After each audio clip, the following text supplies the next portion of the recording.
de Salmos, vamos ler o Salmo 42. Salmo 42.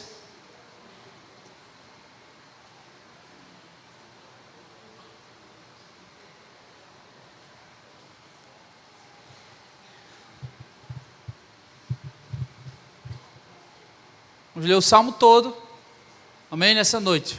Salmo 42.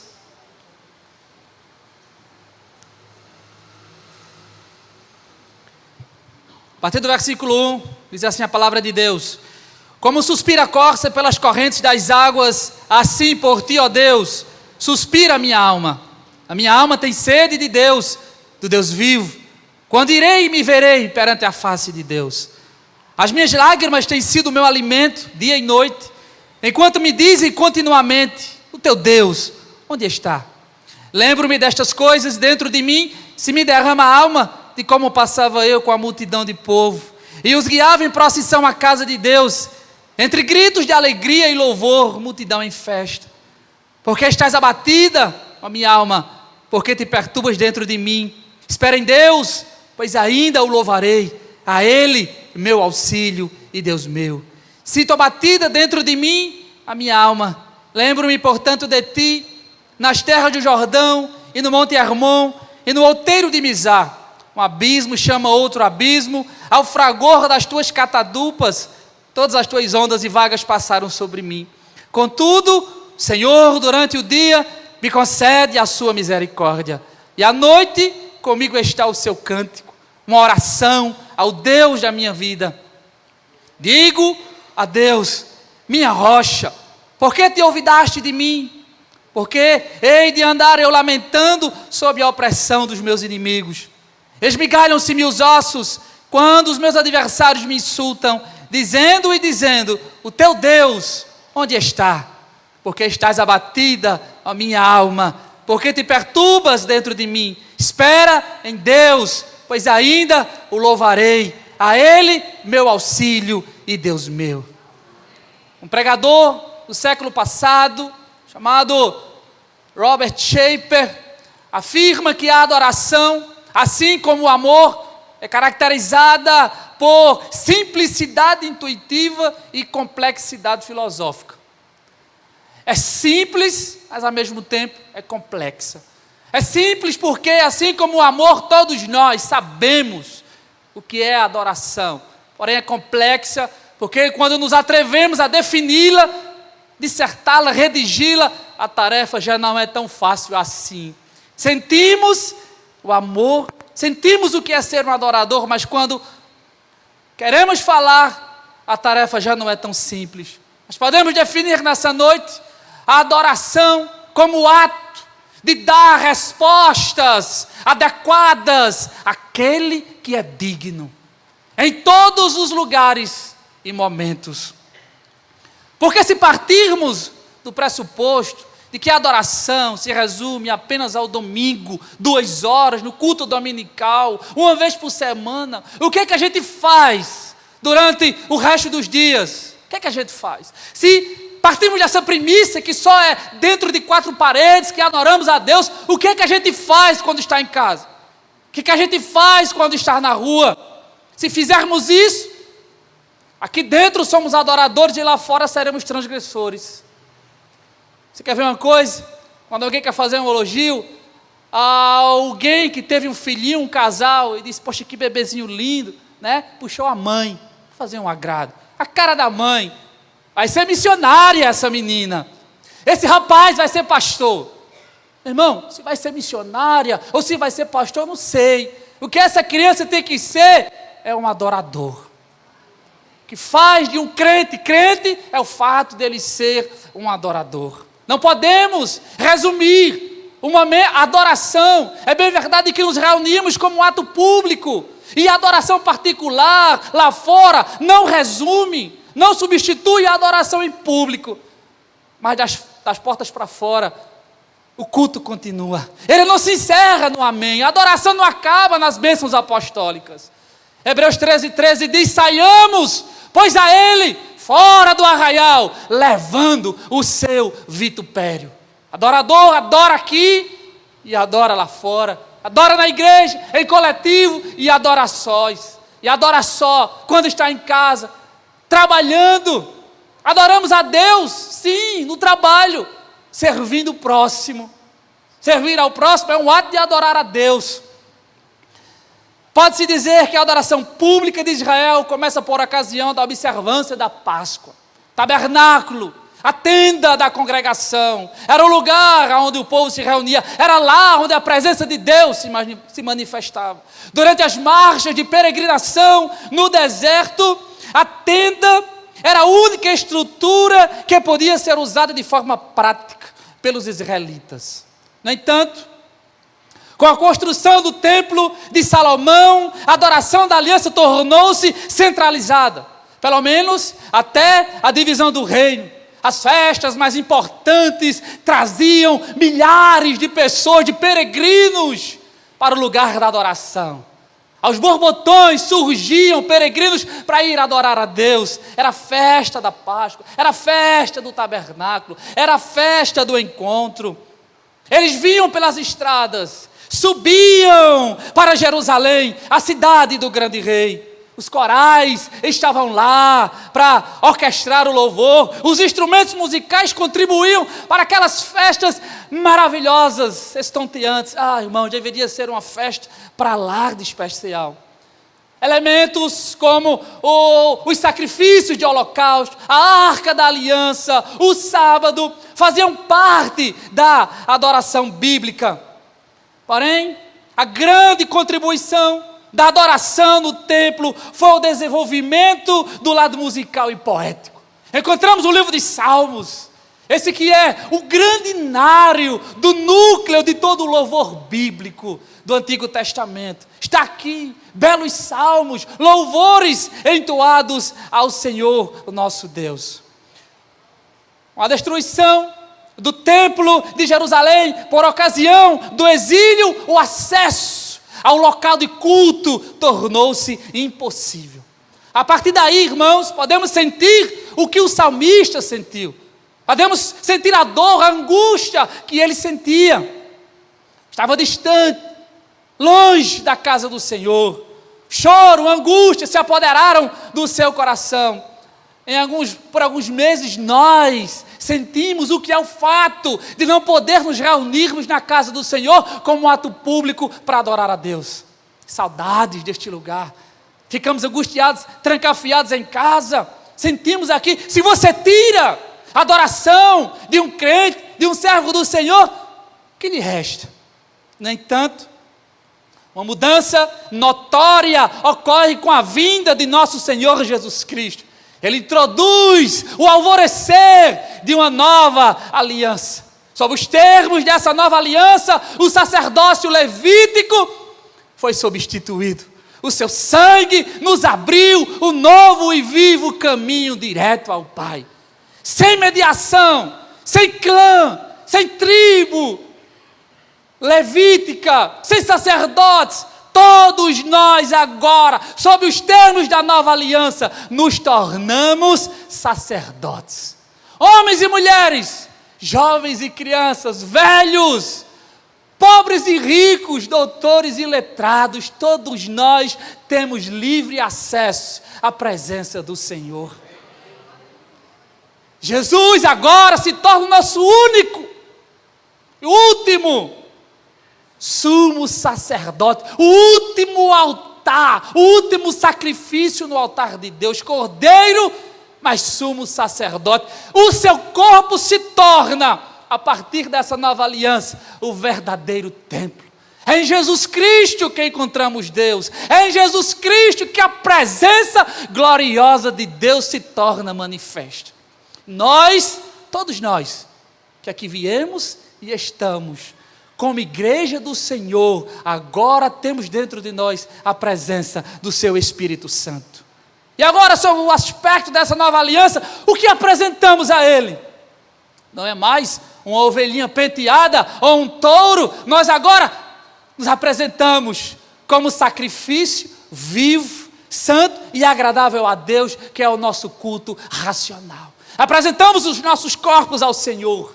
Em Jesus, A realidade surgiu e as sombras, elas foram varridas. O culto cristão é o novo culto da aliança. A adoração agora é inspirada pelo Evangelho. É a adoração centrada na pessoa de Jesus. É a adoração centrada na cruz.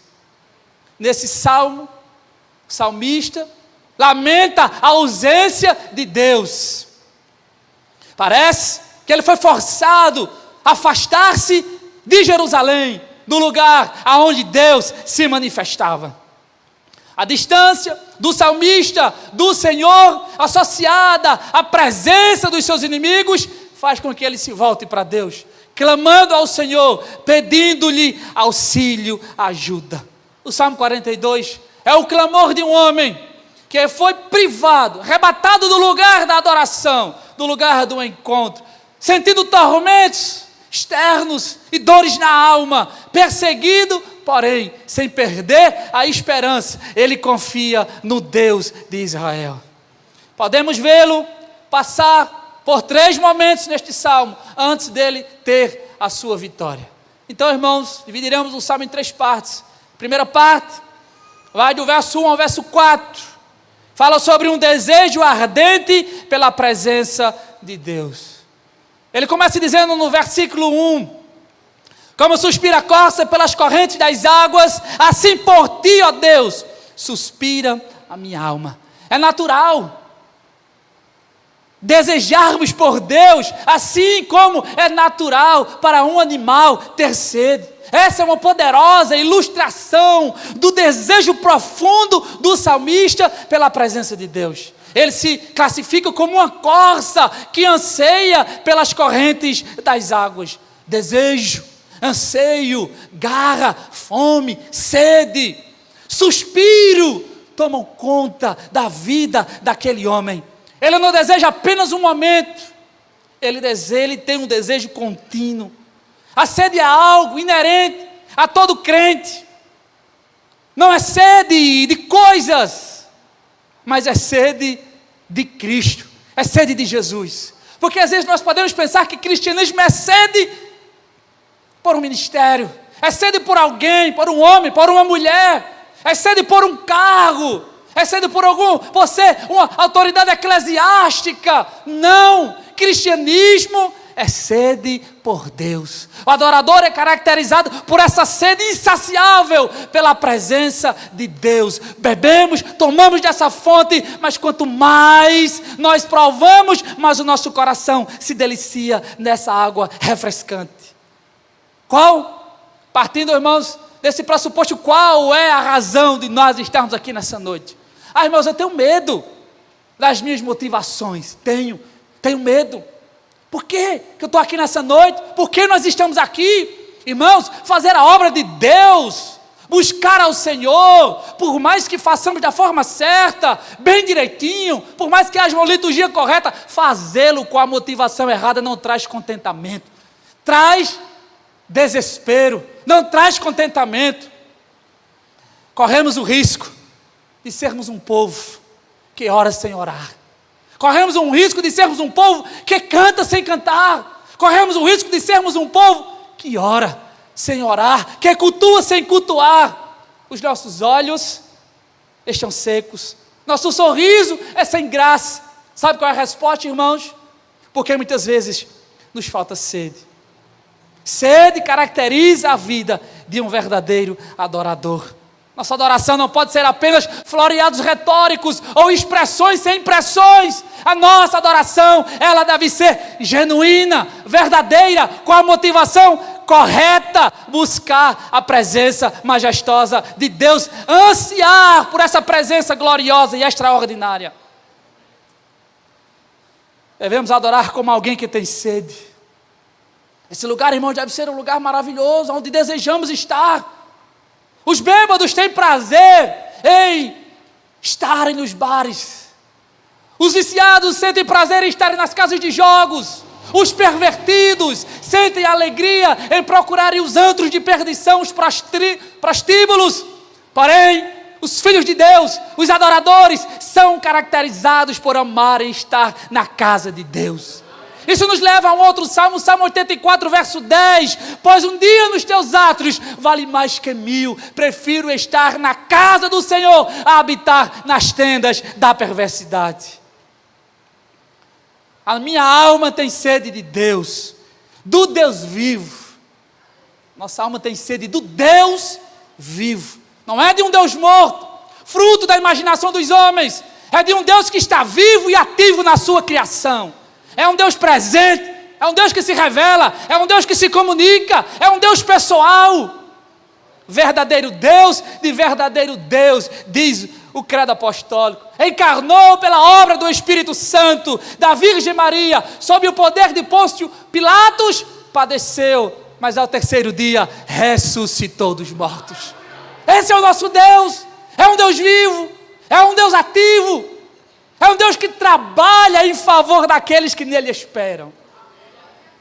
O salmista desejava ver a face de seu Deus e de ser visto por ele. A parte B do versículo 2, quando irei e me verei perante a face de Deus. Irmãos, isso é uma afirmação de alguém que de fato adora a Deus e que serve ao Senhor. Porque pensem comigo, nenhum ímpio pode dizer, jamais ele pode dizer de forma sincera, quando irei e me verei perante a face de Deus.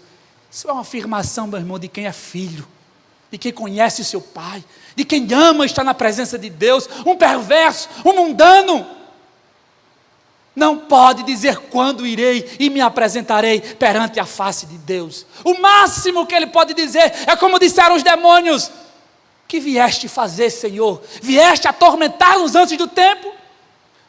Tudo que um ladrão não queria, tudo que um ladrão não queria, era que existisse um juiz perante o qual ele um dia iria se apresentar para lhe prestar contas. Nós não, irmãos. Apesar dos nossos fracassos, apesar dos nossos delícias, apesar das nossas misérias, desejamos ver a face daquele que morreu por nós. Esse é o anelo, esse é o desejo. Tudo que o crente deseja é ver a face de seu Senhor e Salvador Jesus Cristo. Como bem disse o Senhor firmeza em O Peregrino parte 2, agora verei aquela cabeça que foi coroada com espinhos e aquela face que foi cuspida em meu favor. Como bem disse Paulo em 1 Coríntios 13, 12, agora vemos como em espelho, obscuramente, então veremos face a face. Hoje eu o conheço em parte, mas um dia eu o conhecerei, como também eu sou conhecido. Esse é o desejo de quem é crente, esse é o desejo de quem é adorador, ver a face resplandecente de seu Senhor e Salvador Jesus Cristo. No versículo 3, parte A, ele diz: as minhas lágrimas têm sido meu alimento dia e noite. Não sei se como metáfora ou em forma de jejum, o salmista faz do choro o seu alimento. Só sabe o valor, o real valor de um choro quem é crente. O choro fala muito alto, o choro fala. Nós bem conhecemos que o choro, que depois do choro vem a alegria, não é assim? Depois do choro vem a alegria, diz o Salmo 30, verso 5, bem-aventurados são aqueles que choram. Choram por quê? Por qual motivo? Choram pelas suas misérias espirituais, choram pelos seus pecados, choram pelos perdidos, choram, porque sabem que somente Deus é capaz de consolar, de enxugar as suas lágrimas. O choro, não se espante, é parte do discipulado cristão. Ele termina essa sessão no versículo 3, aliás, ele continua a sessão no versículo 3, parte B, dizendo: enquanto me diziam continuamente, o teu Deus, onde está? Era comum para os gentios idólatras perguntarem ao povo de Israel: o teu Deus, onde está? Podemos responder isso com outro salmo, o Salmo 115. Não a nós, Senhor, não a nós, mas é o teu nome da glória. Porque dizem as nações, o Deus deles onde está? No céu está o nosso Deus. Lá está o seu trono, e tudo faz como lhe apraz, como lhe agrada. Ouro e prata são o Deus deles, obra das mãos dos homens. Tem boca, mas não fala, olhos, mas não veem, nariz, mas não cheiram, ouvidos, mas não ouvem, mãos, mas não apalpam, pés, mas não andam, garganta, mas som nenhum sai da sua boca. Tornem-se semelhantes a eles os que os fazem, e todos aqueles que neles confiam. Mas nós, porém, faremos menção do Deus de Israel. Nosso Deus está nos céus. Aquilo que nos abala, jamais abala o Senhor Todo-Poderoso. Deus parece, irmãos, alheio ou distante à nossa situação, às nossas dores e angústias, mas podemos senti-lo bem pertinho de nós, dentro do nosso coração, em cada lágrima derramada. A segunda parte do Salmo nessa noite falou sobre o alento no meio da dificuldade. E vai do verso 6 ao verso 10. Verso 6 e 7 diz assim: sinto abatida dentro de mim a minha alma. Lembro-me, portanto, de ti nas terras do Jordão e no monte Hermon, no outeiro de Mizar. Um abismo chama outro abismo, ao fragor das tuas catadupas. Todas as tuas ondas e vagas passaram sobre mim.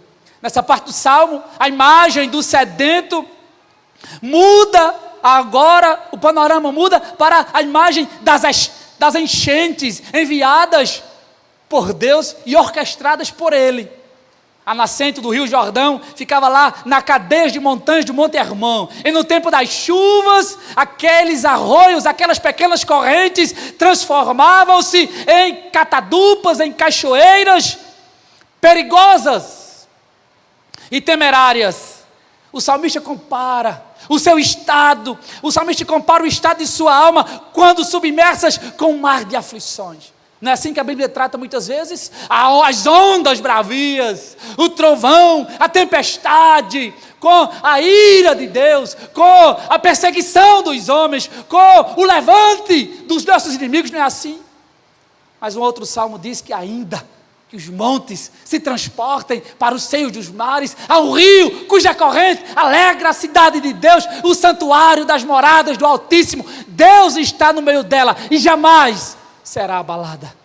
Quietai-vos, sabei que eu sou Deus, sou exaltado entre as nações, sou exaltado na terra. O Senhor dos exércitos está conosco, o Deus de Jacó é o nosso refúgio. As ondas se levantam, os mares ficam revoltos, mas aquele que está na embarcação é fiel para nos trazer segurança. Não te importa, Senhor, que pereçamos. Os apóstolos disseram: não importa, Senhor, que pereçamos, mas lá estava o Jesus que acalma a tempestade. As catadupas, as correntes, as ondas pertenciam ao próprio Deus. Às vezes entendemos e aplicamos o versículo 7 apenas como uma consequência de pecados em cadeias. Sim, eles podem até ser aplicados, mas aqui no contexto é o próprio Deus que desencadeia essa torrente de reviravoltas contra a vida do seu povo. É o próprio Deus. Irmãos, você já percebeu que muitas das dificuldades que enfrentamos na vida são orquestradas pelo próprio Deus para o nosso bem? Já? Você já recebeu alguma vez um não sonoro do Senhor? Você alguma vez já ouviu um enfático calha a boca de Deus? Pode mandar calar a boca, de forma sonora, altissonante. A gente pode dizer para o nosso filho: cala a boca. Por que é que Deus não pode dizer para a gente? Cala a boca, fica quieto. Irmãos, desde um tempo atrás eu tenho feito uma oração ousada. Senhor, me humilhe, para que cada vez mais eu dependa de Ti. Eu acho que eu nunca tive uma oração tão poderosa e atendida tão rapidamente quanto essa. Me humilhe, Senhor, me humilhe. Irmãos, eu digo a vocês que dói. Ser humilhado dói, mas faz um bem tremendo para a alma. Faz um bem absurdo para a vida do crente. Então é preciso atentarmos, sermos sábios para percebermos que nem todos os reviravoltas vêm do nosso adversário. É o próprio Deus se utilizando dessas circunstâncias para moldar o nosso caráter, nos tornar santos, homens formados, forjados à imagem do seu Filho Jesus Cristo. Nem todas as adversidades vêm do mundo, do inimigo. O próprio Deus se utiliza delas para nos tornar mais crentes, mais servos, mais humildes, mais dependentes da graça e da misericórdia dEle. Sabe por que muitas vezes nós somos corrigidos e disciplinados? Sabe por que é? Porque Ele nos ama. Ele nos ama. É por isso que Ele corrige, é por isso que Ele disciplina. Eu corrijo e disciplino a todos quantos amo. Ser, pois, zeloso e arrepende-te. A disciplina, a correção do Senhor é para nos fazer crescer, depender da sua graça e da sua misericórdia. É para nos tirar do salto, é para nos levar ao solo, é para sermos mais crentes, é para darmos mais testemunho, é para irradiarmos mais o seu brilho, a sua luz, o seu fulgor. Saber, agora irmãos, saber que às vezes Deus nos prova, nos angustia, mas saber que Ele é conosco, isso nos encoraja a caminhar, nos encoraja a perseverar, nos encoraja a ir além, nos encoraja a louvá-lo, nos encoraja. Quão implacáveis são as provações dos cristãos, mas quão generosa é a mão do Senhor. Quanto mais difícil é a situação, mais presente Deus se mostra. Quanto mais abandonados, rechaçados pelos homens nós somos, mais acolhidos por Deus nós seremos. Então, meu irmão, não acho que isso destoa. Não acho que Deus te esqueceu. As circunstâncias adversas vêm para nos fazer mais crentes. Versículo 8, ele diz: contudo, Senhor, durante o dia me concede a sua misericórdia.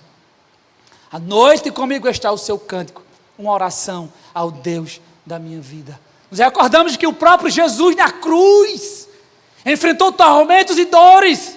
A onda da ira de Deus caiu sobre ele naquela cruz.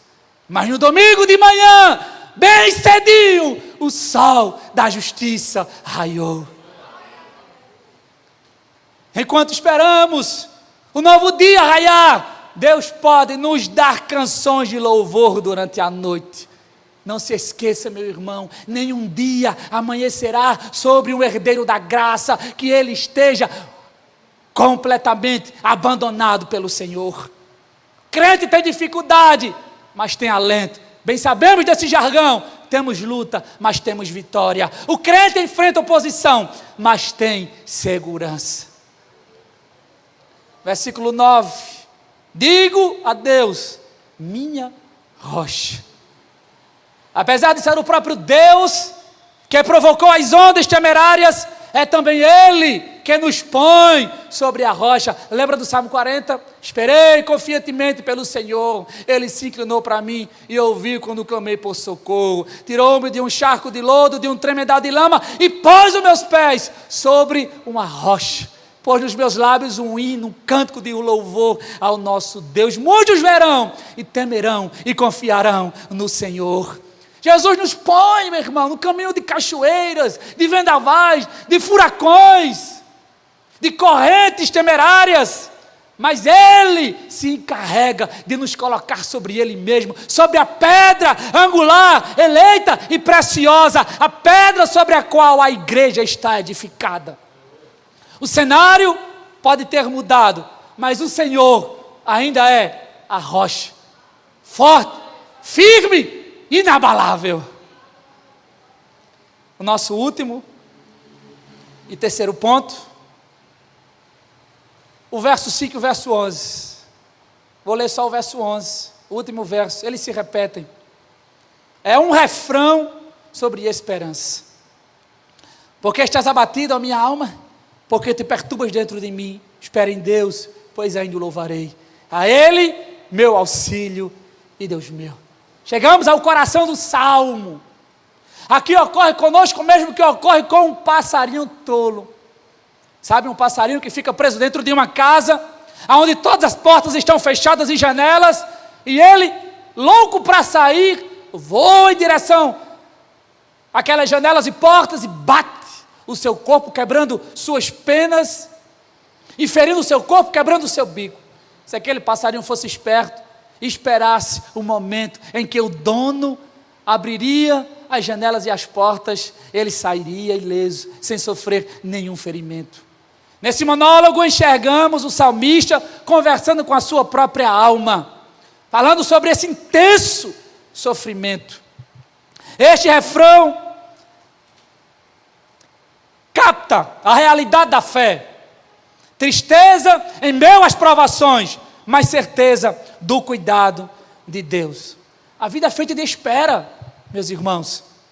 Esperar, às vezes traz impaciência. Esperar não é fácil, mas o segredo da espera está em quem esperamos. Esse é o segredo da espera. O segredo da espera está em quem esperamos.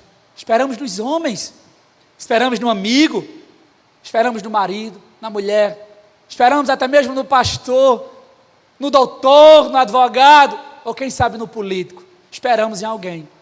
E na grande maioria, arrasadora, nos decepcionamos. Mas como diz o Salmo 25, verso 3, todos aqueles que esperam no Senhor não serão envergonhados. O segredo da espera está em quem esperamos. Eu espero no Senhor, meu irmão. Eu estou esperando no Senhor hoje e sempre. A minha espera é no Senhor. Esperamos o dia da nossa redenção. Esperamos o dia em que o pecado não fará mais parte da nossa realidade. Esperamos um dia em que o amor, a paz, a justiça, a misericórdia reinarão plenamente. Esperamos o dia em que a dor, a morte, o luto não mais existirá. Mas esperamos sobretudo o dia em que veremos a face brilhante do nosso Deus. Quando irei e me verei perante a face de Deus. Eu encerro, concluo minha pregação nessa noite dizendo o seguinte: a despeito dos nossos pecados, podemos chamá-lo de Deus meu. Como na oração dominical, Pai nosso. Ele é um Pai presente. Ele não é um Pai distante, ausente. Ele é um Pai. Ele é Deus meu. Podemos usar pronome pessoal meu. Ele é o meu Deus. Que expressão admirável. Que expressão extraordinária. Agora, quem ousaria? Quem seria ousado para dizer ao Criador dos confins da terra, aquele que tem a majestade nos céus, quem poderia dizer Deus meu? Quem? Sabe quem diria? Um exilado, um andarilho, um pária, um homem abandonado, desprezado, insultado, uma alma abatida e inquieta. Este ousaria dizer Deus meu. Mas por qual direito ele diria isso? Por qual direito ele diria desse Deus transcendente, Criador dos confins da terra, Deus meu? Sabe com qual direito? Pelo direito da aliança. Assim diz o Senhor, que te criou, ó Jacó, que te formou, ó Israel. Não temas, porque eu te remi, chamei-te pelo teu nome. Quando passares pelas águas, estarei contigo. Quando pelos rios, eles não te submergirão. Quando passares pelo fogo, não te queimarás, nem chama algum arderá em ti. Porque eu sou o Senhor, teu Deus, o Santo de Israel, o teu Salvador. Isaías 43, 1 ao 3. Com base na aliança, podemos chamá-lo de Deus meu. Espera é sinônimo de esperança. A esperança é como o sol. Ao caminharmos em direção a Ele, Ele lança a sombra dos nossos fardos para nossas costas, para trás de nós. Agora, irmãos, o que fazer quando eu não souber o que fazer? O que fazer quando eu não entender o agir de Deus? O que fazer quando as ondas da vida se levantarem contra mim, contra nós? O que fazer quando os adversários, os inimigos se multiplicarem? O que fazer? Sabe o que a gente faz? A gente espera em Deus, pois ainda o louvaremos, a Ele nosso auxílio e Deus nosso. Deus já nos deu uma fórmula mágica, sabe? Uma arma secreta. Sabe aqueles filmes de fantasia? Que alguém diz, olha, só use essa espada, esse anel, na hora da dificuldade. Outro momento não use. Na vida cristã não é um conto de fadas, não é um filme de fantasia. Deus não nos deu uma fórmula mágica ou uma arma secreta. Deus nos deu fé e esperança para esperarmos nele. Esse é o segredo da vida de um adorador. Nenhuma aflição é capaz de resistir a esse refrigério divino. Nenhuma angústia é capaz de recusar o alívio desse bálsamo de Gileade. Que Deus nos dê graça e nos abençoe, em nome de Jesus.